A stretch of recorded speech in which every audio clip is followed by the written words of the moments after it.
alunos, vamos para a nossa 109ª aula, né?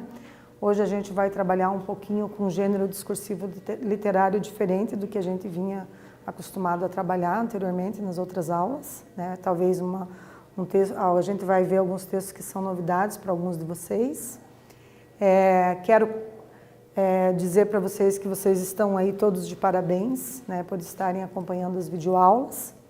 É muito importante que vocês se sensibilizem e tenham consciência, né, de que esse momento pelo qual a gente está passando é um momento bem delicado, um momento bem difícil e requer de cada um de nós que tomemos consciência a respeito dos nossos papéis, né? Então vocês estão aí de parabéns por estarem cumprindo com o papel de estudante de vocês na medida em que estão fazendo os exercícios, assistindo as videoaulas, acompanhando as explicações dos professores, certo?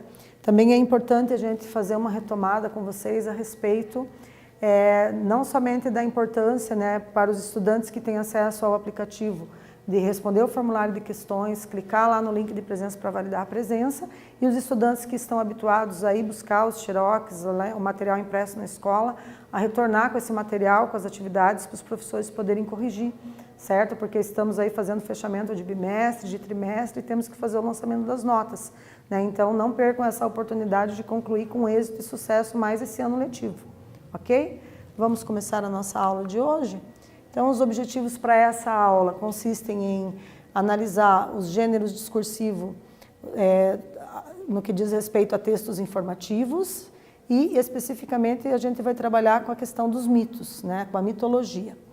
Vamos ver exemplos de textos da mitologia africana, vamos identificar o conflito gerador do enredo e os elementos que constroem a narrativa, compreender o sentido de palavras e expressões e estabelecer relação de causa e consequência entre partes e elementos do texto, né? Parece que os objetivos são vários, né? Mas na medida que a gente começa a fazer as leituras e realizar as atividades, a gente vai vendo que vai ficando cada vez mais fácil, né? E a gente vai compreendendo de forma mais aprofundada sobre os assuntos, ok?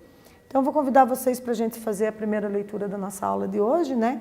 Então, observe que a gente tem aqui as melhores histórias da mitologia africana, né, o título presente na nossa capa, né, e ali tem as ilustrações que representam a mitologia africana e o nome do autor, né, A.S. Fantini e Carmen Seganfredo, Arte e Ofícios, né, o nome da editora que publicou.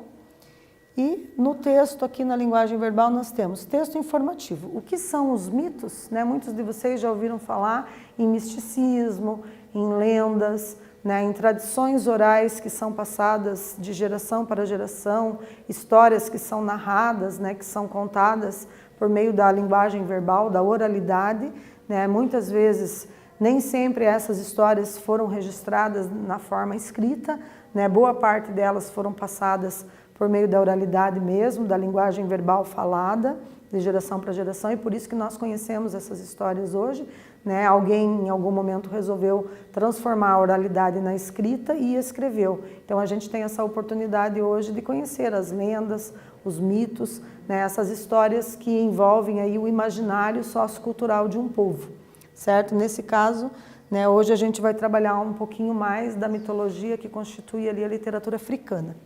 Então, os mitos são narrativas utilizadas, observem aqui a definição, pelos povos antigos para explicar fatos da realidade e fenômenos da natureza, as origens do mundo e do homem, que não eram compreendidos por eles.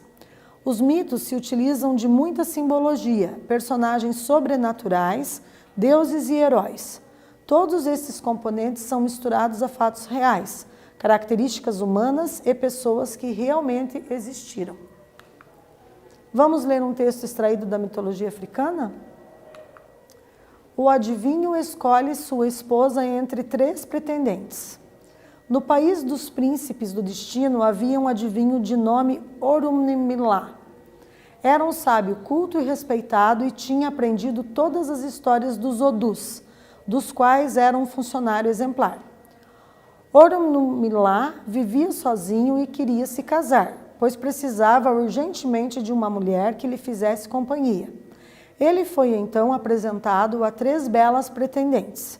Eram 3 irmãs, riqueza, discórdia e paciência. Orunmila deveria escolher uma delas para esposa. Queria tomar logo a decisão, pois precisava urgentemente de uma boa mulher que lhe fizesse companhia. Perguntou às pretendentes quais eram suas boas qualidades. Eu tenho tudo o que desejo ter, disse a riqueza. Eu tenho tudo o que os outros querem ter, falou a discórdia.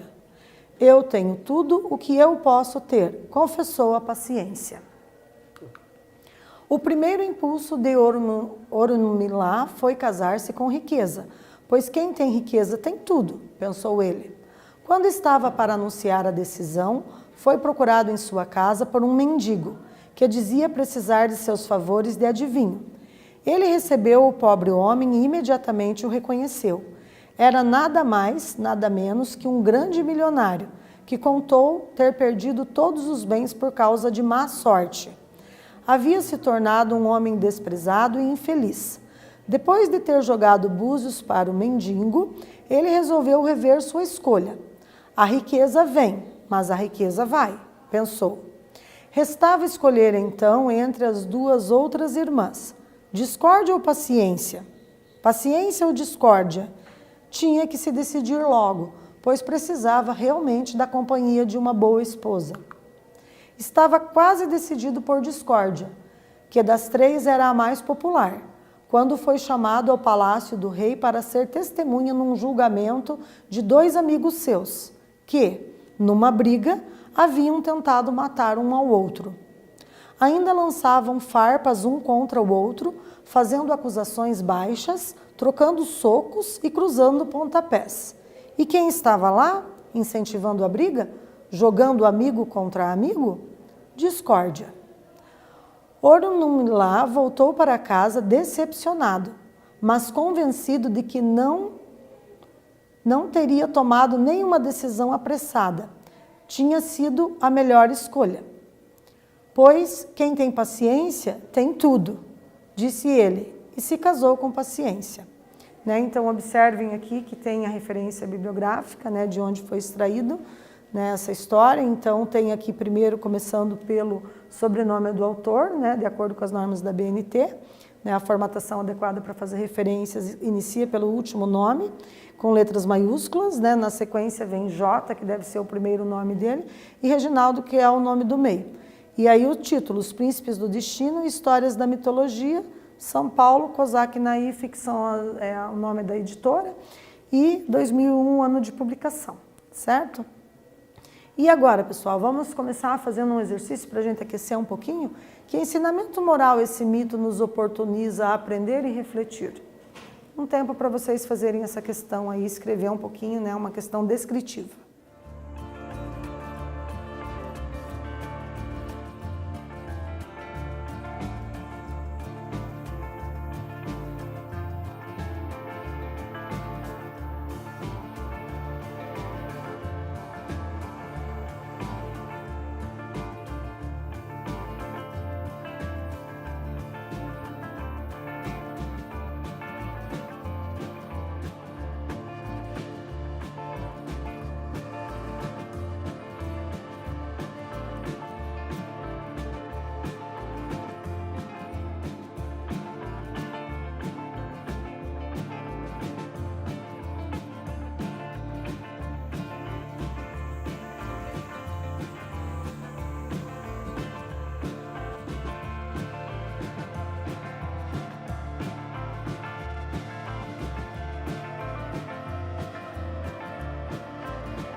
E aí, pessoal, vamos retornar então, verificar como que ficou aqui uma possibilidade, né, apenas uma sugestão de resposta.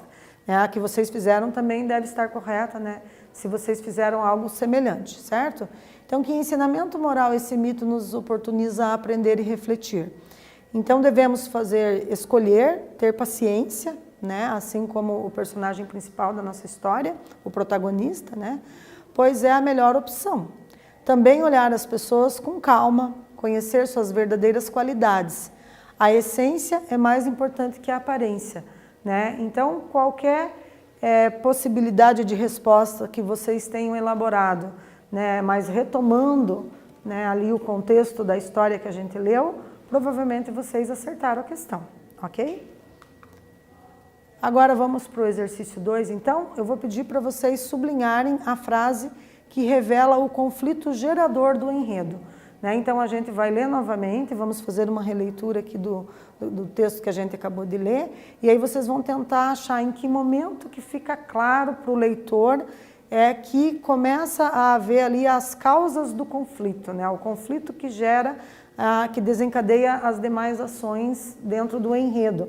Né? Lembrando que enredo, dentro de um texto narrativo, se refere à sucessão de acontecimentos, de ações, né? As coisas que acontecem ali, tanto praticadas pelos personagens, como muitas vezes anunciadas pela voz do narrador, ok? Então vamos fazer a releitura com calma para vocês tentar identificar o conflito gerador. No país dos príncipes do destino havia um adivinho de nome Orunmila. Era um sábio culto e respeitado e tinha aprendido todas as histórias dos Odus, dos quais era um funcionário exemplar. Ele vivia sozinho e queria se casar, pois precisava urgentemente de uma mulher que lhe fizesse companhia. Foi então apresentado a 3 belas pretendentes. Eram 3 irmãs: riqueza, discórdia e paciência.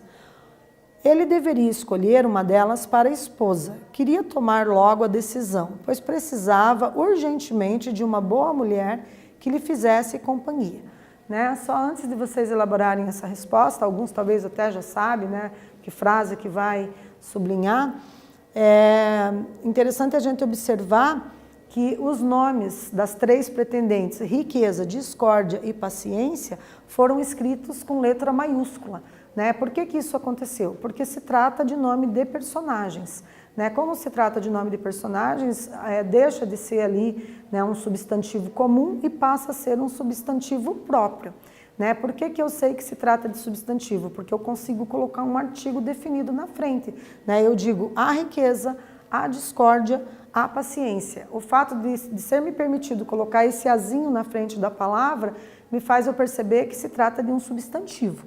Né? Então, todos os substantivos nos possibilitam colocar o a ou o o na frente, certo? Só que são substantivos comuns. Né? No caso, nesse texto, foi escrito com letra maiúscula porque esses substantivos comuns viraram nomes de pessoas, de personagens, então se tornaram substantivos próprios. Então, na literatura isso é possível, certo? Então, agora eu vou deixar vocês aí pensando um pouquinho, né, para vocês sublinharem qual frase que revela o conflito gerador do enredo da história.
Retornando então, pessoal, quem sublinhou aqui essa frase, né, já no início do texto, acertou, né, que seria a terceira frase, né, mas observe que também essa frase, a mesma ideia presente nessa frase se repete ali no final, né, então vocês também poderiam ter sublinhado ali no finalzinho o momento em que o texto avisa ao leitor, né, que ele queria tomar logo a decisão, pois precisava urgentemente de uma boa mulher que lhe fizesse companhia, né? Mas quem sublinhou a terceira também acertou, né? Então ele vivia sozinho e queria se casar, né? Precisava urgentemente de uma mulher que lhe fizesse companhia. Observem que as palavras aqui foram repetidas no texto, né? Geralmente, quando vocês vão fazer redação, vão fazer uma produção de texto, os professores orientam, evitem de ficar repetindo palavras desnecessariamente no texto, palavras e expressões, né? Então, o interessante é vocês mostrarem para o leitor que vocês têm um repertório linguístico bem vasto, né? Bem abrangente, que vocês conseguem escrever sinônimos das palavras e evitar, assim, a repetição, né? Tanto as palavras quanto as expressões. Mas no texto literário, isso é feito porque existe uma intencionalidade por parte do narrador, né? Qual que é a intencionalidade? Deixar claro, enfatizar, dar maior importância a respeito desse assunto para o leitor, esse assunto que foi repetido, né? E nesse caso, o que foi repetido? Foi o conflito gerador do enredo, né? Então foi essa ideia de que ele vivia sozinho, era muito solitário, né? Então essa solidão o narrador quis explicitar, enfatizar para o leitor. De que forma que ele fez isso? Ele acabou repetindo, inclusive, as mesmas palavras, para deixar bem claro para o leitor essa ideia da solidão, né, de que ele necessitava de se casar e precisava, com urgência, de arrumar uma pessoa para lhe fazer companhia. Ok? Então, na literatura, isso é perfeitamente aceitável, né? Num texto de opinião, numa produção de texto dissertativo, é melhor evitar. Ok? Não é o caso aqui, que aqui a gente está trabalhando com texto literário e existe uma intencionalidade por parte do escritor, né, e do narrador aqui, presente na voz do narrador. Vamos para o terceiro exercício da nossa aula, galera? Então, olhem lá. Vamos aprender a estabelecer relação de causa e consequência entre as partes e os elementos do texto. Então, por que o personagem não quis se casar com a discórdia e nem com a riqueza? Vocês se lembram? Então, recuperem a memória de vocês e tentem responder a mais essa questão.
Retornando então, galera, olhem lá. Então, quem se lembrou, né, mais ou menos de algo assim, acertou, né? Porque a riqueza vem e vai, né, ela não permanece, e a discórdia provoca brigas e desafetos. Então, nesse caso aqui, ele fez a melhor opção, que foi se casar com paciência. Né? Observem aqui um fragmento extraído do texto que está entre aspas. Né? Então, cada vez que a gente vai fazer citação, né, de um fragmento do texto, a gente pode utilizar as aspas aí, que é um recurso, né, a pontuação adequada para se fazer citação. Então, tem lá, o primeiro impulso do personagem foi casar-se com riqueza, pois quem tem riqueza tem tudo, pensou ele. A palavra impulso, que está sublinhada nesse contexto, significa alternativa A, desejo, B, estímulo, C, receio ou D, compromisso. Um tempo para vocês assinalar uma das alternativas.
Retornando então, pessoal, observem lá quem assinalou a letra B, parabéns, né?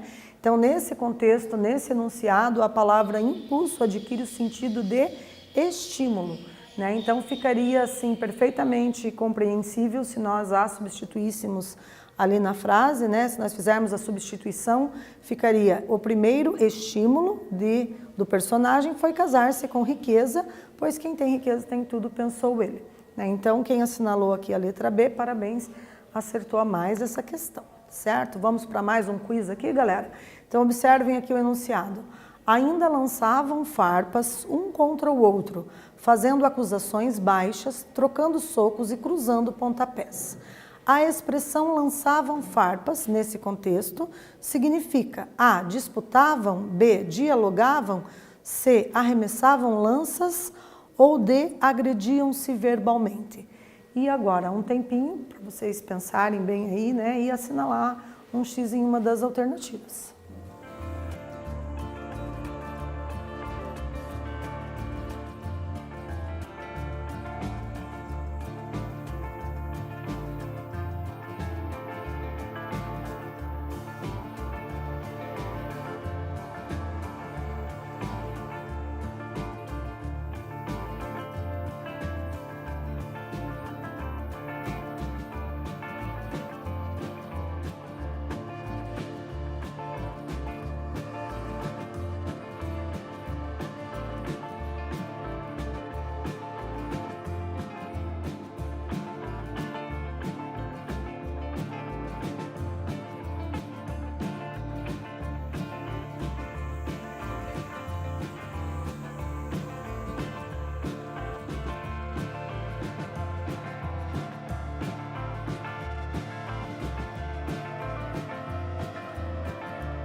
Retornando então, galera, observem lá.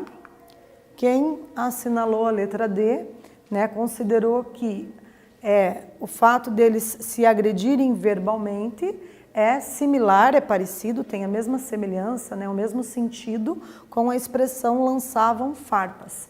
Né? Então, lançavam farpas é o mesmo que dizer que eles se agrediam verbalmente, ou seja, discutiam com palavras ofensivas, palavras que magoavam, né, um magoando o outro, né? Então lançavam farpas, né? Aí digamos, uma expressão idiomática, né, ali, que está presente nessa história, né? E aí, como essa frase foi extraída de um texto maior, então foi feita uma citação, também foram utilizadas as aspas ali, certo?